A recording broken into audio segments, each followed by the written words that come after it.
जय हिंद दोस्तों। आज हम लोग बात करेंगे रेस्टोरेंट के बारे में कि रेस्टोरेंट को स्टार्ट करने का अगर आप प्लान कर रहे हैं तो रेस्टोरेंट को स्टार्ट करने से पहले उसको क्या क्या समझना होगा, रेस्टोरेंट का मैनेजमेंट क्या होता है, उसका खर्चा क्या होता है, उसमें इन्वेस्टमेंट क्या होता है और रेस्टोरेंट में स्टाफ को किस तरह से मैनेज किया जाता है, उसका डेकोरेशन वगैरह सारा चीज़ मैं आपको बताता हूँ कि उसको कैसे आप मैनेज करेंगे कि वो सक्सेस हो जाएगा। तो आज हम लोग पूरा इसी के रेस्टोरेंट के ही विषय पे बात करेंगे। तो रेस्टोरेंट देखिए, मेरे हिसाब से मैंने एक छोटा लेवल में अगर आप सोच रहे हैं मिडिल लेवल में कि बहुत बड़ा हाई फाई भी ना हो और बहुत ज़्यादा छोटा भी ना हो, मिडिल हो, तो मिडिल में आप जैसे दो तरह का रेस्टोरेंट कर सकते हैं। एक ओपन रेस्टोरेंट, एक नॉर्मल जैसा रहता है वैसा कर सकते हैं, रूम के अंदर जो होता है वैसा कर सकते हैं। अब आप बोलेंगे ओपन रेस्टोरेंट क्या होता है। मान लीजिए कहीं एक छोटा सा केबिन या रूम टाइप का आप ले लिए, छोटा सा 10 बाई 10 का होगा, तो रेस्टोरेंट को दो पार्ट में कर लेंगे। एक जो वो छोटा सा जो 10 बाई 10 का रूम लेंगे उसको दो पार्ट में कर देंगे। एक पार्ट तो उसका इसके लिए अंदर जो गंदा चीज़ बनेगा, जैसे आलू बॉयल करना है या कोई पेस्ट पीसना है या इस तरह का जो काम होगा वो अंदर होगा, और एक लाइव किचन होगा जो पब्लिक को दिखेगा, कस्टमर को दिखेगा। मान लीजिए तंदूरी रोटी बन रहा है, वो कस्टमर को दिखना चाहिए। चिकन भूज रहे हैं, उनका रेडी कर रहे हैं ग्रेवी डाल करके, वो सब चीज़ कस्टमर को दिखना चाहिए। ये लाइव किचन होना चाहिए। ओपन किचन में लाइव किचन आपको करना पड़ेगा। तो लाइव किचन का सेल बहुत ज़्यादा होता है। देखिए, रेस्टोरेंट लाइन में सबसे ज़्यादा सेल किसी का है तो लाइव किचन का। लाइव किचन का सेल इसलिए होता है कि लोग देख पाते हैं कि हमारा क्या सामान बन रहा है, कैसे बन रहा है। देखिए, पूरा तो दिन में ही रेडी हो गया है, रात को आप अगर चला रहे हैं तो, या फिर अंदर वाले किचन में रेडी हो रहा है। बाहर वाला किचन तो मैंने बस थोड़ा सा भूज भाज के देना है, गर्म करके भूज भाज के रेडी करके दे देना है।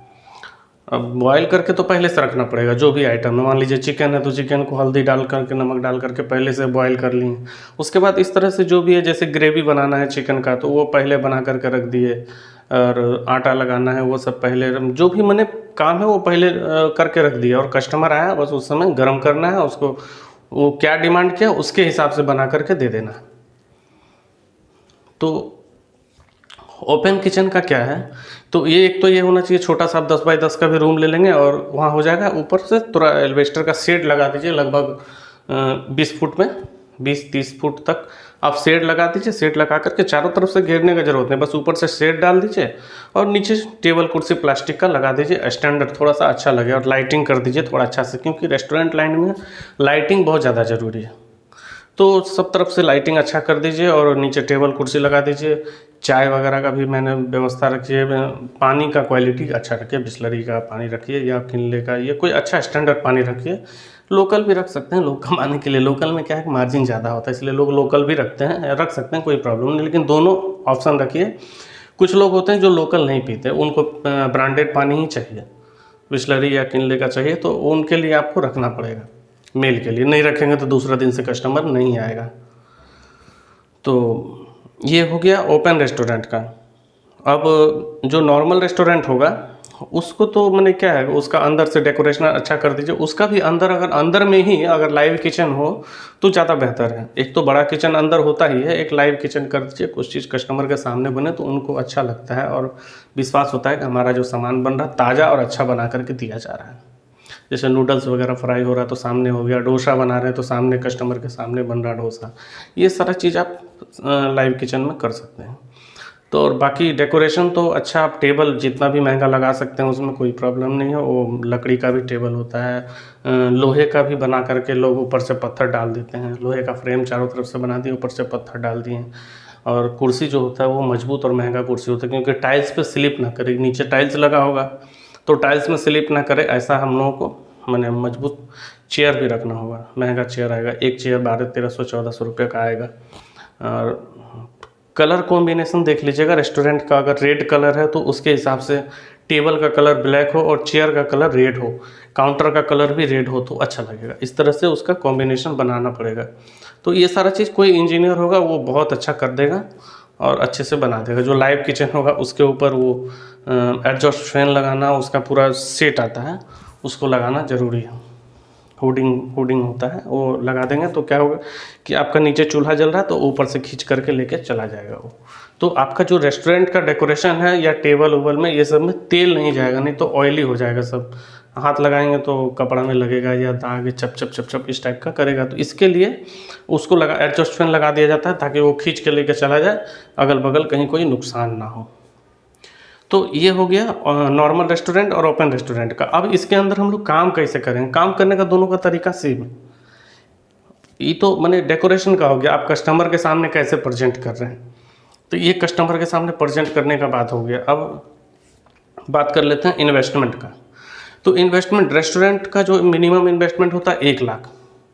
1 लाख से कम में आप ओपन रेस्टोरेंट भी नहीं कर सकते। ओपन रेस्टोरेंट करने के लिए कम से कम 1 लाख रुपया चाहिए। इसके ऊपर 2 लाख, 5 लाख, 10 लाख, 20 लाख, जितना आप इन्वेस्ट करेंगे उसके हिसाब से वो चीज़ बनेगा। तो ओपन रेस्टोरेंट में 10-20 लाख का ज़रूरत नहीं पड़ता है। ओपन रेस्टोरेंट के लिए बहुत ज़्यादा तो 3-4 लाख रुपया, 5 लाख रुपया बहुत, क्योंकि सेट उट में थोड़ा सा खर्चा होगा। 10 बाई 10 का रूम का डेकोरेशन और 1 लाख, 1-1.5 लाख का तो आपका सामान आ जाएगा जो किचन में यूज़ होगा, और टेबल, कुर्सी, प्लेट वगैरह सारा चीज़ मिला करके लगभग 1 लाख का सामान आएगा। और बहुत अच्छा स्टैंडर्ड में अगर सारा चीज़ स्टील का ही लेना चाहते हैं, मान लीजिए तंदूर का भट्ठी है या अंदर का जो भट्ठी वगैरह है, ये सब चीज़ स्टील का लेंगे, जो भी मशीन वगैरह है, तो थोड़ा महंगा पड़ सकता है, 1.5 लाख 2 लाख तक भी जा सकता है। तो इस तरह करके मैंने मान के चलिए ना 4 से 5 लाख रुपए आप ओपन रेस्टोरेंट कर सकते हैं, और 4-5 लाख में ही वो भी रेस्टोरेंट कर सकते हैं जो अंदर नॉर्मल होता है। अगर वो रूम आपको ख़रीदना नहीं पड़ा तो बने बनाया मिल गया, तो बाकी ख़रीदना पड़ेगा तो उसका क्या कॉस्ट पड़ रहा है उसके हिसाब से वो उतना महंगा हो जाएगा। लेकिन अंदर का जो सेटअप करने का खर्चा होगा वो 2-3 लाख बहुत होता है, 2-3 लाख से ज़्यादा। अब सोफ़ा वोफ़ा लगा देंगे तब तो और महंगा होगा। सोफ़ा लगेगा, उसमें छोटा टेबल लगेगा, उसके हिसाब से आप कितना हाई फाई करना चाहते हैं। वो 5 स्टार करना चाहेंगे तो 5 स्टार का तो 5 स्टार जैसा खर्चा है। तो आप कैसा बनाना चाहते हैं उसके हिसाब से उसके ऊपर निर्भर करता है कि आप उसको कैसा डेकोरेशन करना चाहते हैं, कितना खर्च करना चाहते हैं। अब हम लोग देख लेते हैं किचन मैनेजमेंट। देखिए, अगर आप रेस्टोरेंट स्टार्ट कर रहे हैं तो उसमें सबसे ज़्यादा ज़रूरी चीज़ होता है किचन। अगर किचन मैनेजमेंट आपको नहीं आता कि अब देख लीजिए खुद ही ना, रेस्टोरेंट में क्या ज़रूरी है, कस्टमर को जो प्रेजेंट करना हो तो एक बार डेकोरेशन करने चलिए, लेकिन किचन के अंदर अगर हम ध्यान नहीं देंगे तो स्टाफ लापरवाही करेगा, सामान ज़्यादा खर्च होगा। 1 लीटर का तेल की जगह वो 3 लीटर तेल खर्च कर देगा, 1 किलो काजू की जगह 3 किलो काजू खर्च कर देगा। तो ये सारा चीज़ हम लोगों को मैनेज करना है कि हम कस्टमर को क्वालिटी भी दे पाएँ और अपने जो ये क्या बोलते हैं स्टाफ हैं उनको क्वांटिटी भी मिनिमम रखना है। क्योंकि कुक लोगों का क्या जाएगा, वो लोग को मान लीजिए आप 1 लीटर 5 लीटर तेल दे दीजिए, कोई दिक्कत नहीं, जितना चाहिए वो डाल देगा, बर्बाद होगा, आपका बर्बाद होगा, उसका क्या चाह रहा है। तो वहाँ पर किचन में ध्यान देना बहुत ज़रूरी है कि कितना सामान का ज़रूरत है। जबकि किचन में कभी भी स्टॉक मत रखिए, स्टॉक रखेंगे वो कब खाली हो जाएगा आपको पता ही नहीं चलेगा। स्टोर रूम अलग होना चाहिए जो आपके अंदर में होना चाहिए कि कुक को बोलिए कि भाई तुम्हें जो सामान चाहिए मेरे से मांग लो, मैं दूंगा। तेल चाहिए, आटा चाहिए, चावल चाहिए, या जो भी A to Z जो भी सामान चाहिए, तेल मसाला जो भी चाहिए, काजू चाहिए, किशमिश चाहिए, जो भी चाहिए, स्टाफ हो या मैनेजर वो खुद से जा कर के निकाल के दे, ऐसा व्यवस्था रखिए। तो उससे क्या सुविधा होगा कि आपका ज़्यादा सामान नुकसान नहीं होगा। मान लीजिए आपका सेल एक दिन में 20,000 का है, अगर एक दिन का सेल आपका 20,000 का है और राशन 15,000 का आ गया तो फिर कैसे आप मैनेज करेंगे? सब्जी, राशन, ग्रॉसरी मिला करके 15,000 का हो गया। तो अगर 20,000 का है तो उसका राशन का खर्चा 25 to 30% आना चाहिए न, टोटल आपका राशन हो गया, वेजिटेबल्स हो गया, चिकन, ये सारा चीज़ मिला करके आप मान के चलिए ना 30 से 35 बहुत होता है। 25 तक मैनेज कर लेंगे तो अच्छी बात है, नहीं तो 35 तक बहुत होता है, क्योंकि उसके बाद अब आपको स्टाफ का भी देखना है, बहुत सारा खर्चा और भी है, खाली वही नहीं, गैस है और बहुत सारा है, सर्विस का टैक्स वगैरह भी बहुत सारा होता है, अगर GST वगैरह इंक्लूड रहेगा तो ये सारा चीज़ का भी है। तो ये सब चीज़ पर ध्यान देना बहुत ज़रूरी। किचन में पर भी आँख होना चाहिए, आपका जो नज़र है वो किचन के ऊपर होना चाहिए कि किचन का हमारा खर्चा क्या आ रहा है। कम से कम खर्चा करवाइए किचन में, क्वालिटी बेस्ड देने का कोशिश करें। अगर क्वालिटी कस्टमर को नहीं मिलेगा तो दिक्कत हो जाएगा। और देखिए, अगर आपको लगता है एक कुक से आपका रेस्टोरेंट चल सकता है तो आप 2 कुक रखिए।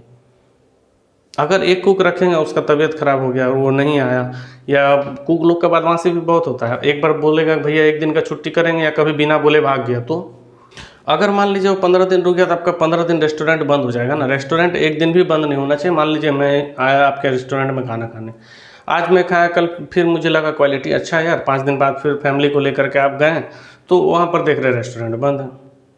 क्या है भैया? तो कुक नहीं, या तो चाइनीज़ का कुक नहीं है, तंदूर का कुक नहीं, साउथ का कुक नहीं। मुझे जो खाना है मैं वही खाऊंगा, नहीं है तो बस कॉम्प्रोमाइज़ करना पड़ेगा, लेकिन अगली बार से कोशिश करेंगे नहीं आने का। अरे यार इसके पास जाते हैं तो नहीं, वैसे में क्या होगा, आपका कस्टमर खराब हो जाएगा। और जो भी कुक रखिए ऑलराउंडर रखिए। देखिए ऐसा कुक मिलता है, ऐसा नहीं कि नहीं मिलता, ऐसा कुक मिलता है जो किचन का हर एक काम जानता है। साउथ इंडियन, चाइनीज़, तंदूर, इंडियन, हर चीज़ उसे आता है। ऐसा बहुत सारा कुक है, लगभग ज़्यादातर कुक ऐसा ही होते हैं। लेकिन कुछ कुक होते हैं जो बोलेंगे मुझे तंदूर ही आता है, या मुझे इंडियन आता है, या मुझे चाइनीज़ आता है। ऐसा नहीं है। ऑलराउंडर रखेंगे तो क्या होगा, अगर कोई छुट्टी भी किया तो आप मैनेज कर लेंगे, या कोई बिजी भी है तो दूसरा बना दिया, तीसरा बना दिया। इस तरह करके फ़ायदा होगा कि ऑलराउंडर कुक रखिए, और एक कुक पर कभी भी बिजनेस स्टार्ट मत करिए, कम से कम 2 कुक रखिए। ये हो गया। अब आउटलेट मैनेजमेंट का तो समझा दिए। आउटलेट को डेकोरेशन अच्छा करके रखिए, कस्टमर के सामने प्रेजेंटेशन जो है अच्छा करिए, सर्विस अच्छा रखिए, प्लेट साफ़ सुथरा रखिए, वाइट प्लेट रखिए, और दाग उग ना हो प्लेट में। जो लड़का सर्विस दे रहा हो उसका कपड़ा साफ़ हो, वाइट हो, या पिंक भी हो सकता है, मैंने जो हो प्लेन सिंपल एकदम बहुत अच्छा साफ़ सुथरा होना चाहिए। माथा में कैप दे दीजिए, कैप रहे ताकि खाना में प्लेट में बाल ना गिरे। अगर बाल गिर गया तो कस्टमर का मैंने गुस्सा जो आता है मत पूछिए। अपना गिरा तो प्रॉब्लम नहीं है, दूसरा का गिरा तो गिरना लगता है, किसी को भी खाने का मन नहीं करेगा, खाने का सामान है ना। उसके बाद स्टाफ पर ध्यान देना बहुत ज़रूरी है। स्टाफ का सैलरी एक हिसाब से रखिए, ऐसा रखिए कि भागे भी ना, और ऐसा रखिए कि आपको भी महंगा ना पड़े। अब हाउसकीपिंग वाले को 15,000 रुपये सैलरी नहीं दे सकते ना, जो साफ़ सफाई करेगा। तो सबका एक सैलरी का भी लिमिट रखिए, लिमिट से सैलरी दीजिए, किसी का बहुत ज़्यादा भी नहीं। बहुत कम करेंगे तो क्या होगा, उससे ज़्यादा उसको कहीं अगर मिलेगा तो भाग जाएगा। सबसे महंगा आपको रखना है कुक। कुक मेन होता है। सर्विस बॉय क्या है, आज ये नहीं है वो मैनेज करे ऐसे वैसे, लेकिन कोशिश करिए ऐसा स्टाफ ना हो, जो स्टाफ हो परमानेंट हो, और वो कभी छुट्टी ना करे। छुट्टी करने से क्या होगा कि एक ट्यूनिंग भी बना रहता है कस्टमर के साथ, कि उसको कैसे कस्टमर को सर्विस देना क्या है नहीं है। एक नया लड़का करेगा और एक रोज़ करने वाला लड़का, दोनों में अंतर हो जाएगा। तो अनुभवी इंसान ही रखें, वो ज़्यादा बेहतर होगा। तो ये सारा फार्मूला है, ये सारा चीज़ को अगर आप फॉलो करके रेस्टोरेंट ओपन करते हैं तो आप कभी फेल नहीं होंगे, इसका गारंटी। इस तरीके से ऐसे करके आप रेस्टोरेंट को मैनेज करिए, और सामान सस्ता कोशिश करिए कि कम से कम रेट का सामान खरीदें, और लेकिन क्वालिटी वाला सामान, क्वालिटी भी होना चाहिए और सस्ता भी होना चाहिए। ज़रूरी नहीं कि फॉर्चून का तेल, आप मान लीजिए फॉर्चून का तेल का आप यूज़ कर रहे हैं किचन में, और फॉर्चून का तेल का सामान बना करके देंगे, फॉर्चून का तेल 200 रुपये का आएगा या 150 रुपये का आएगा, और दूसरा नॉर्मल जो 120 का आ रहा है, या मैंने 120 रुपये या 110 रुपये का आ रहा है, तो 110 वाला यूज़ करिए ना। आपसे कस्टमर पूछने अगर बता दीजिए फॉर्चून यूज़ करें, थोड़ा तो झूठ बोलना ही पड़ता है बिजनेस में। अब कस्टमर को टेस्ट से नहीं पता चलेगा नहीं फॉर्चून तेल यूज़ हुआ है या पम्प तेल यूज़ हुआ है, या जो भी है, मैंने उतना कोई समझदार नहीं होता है। तो आप कम से कम दाम का सामान यूज़ करिए, ज़्यादा महंगा यूज़ करने में मत जाइए। ये सब तरीका है रेस्टोरेंट का बिज़नेस स्टार्ट करने का। तो आप को बिज़नेस अच्छी तरह से समझ में आ गया होगा हमारा बात। और अगर भी और भी कुछ जानकारी चाहिए रेस्टोरेंट लाइन के बारे में, तो मैं तो रेस्टोरेंट में मैनेजर रहा हूँ, तो मुझे इसके बारे में बहुत अच्छे से पता है, बहुत अच्छा आइडिया है। आप मुझे कमेंट करके भी पूछ सकते हैं, मैं आपको बता दूँगा। तो आज के लिए धन्यवाद, थैंक यू और जय हिंद।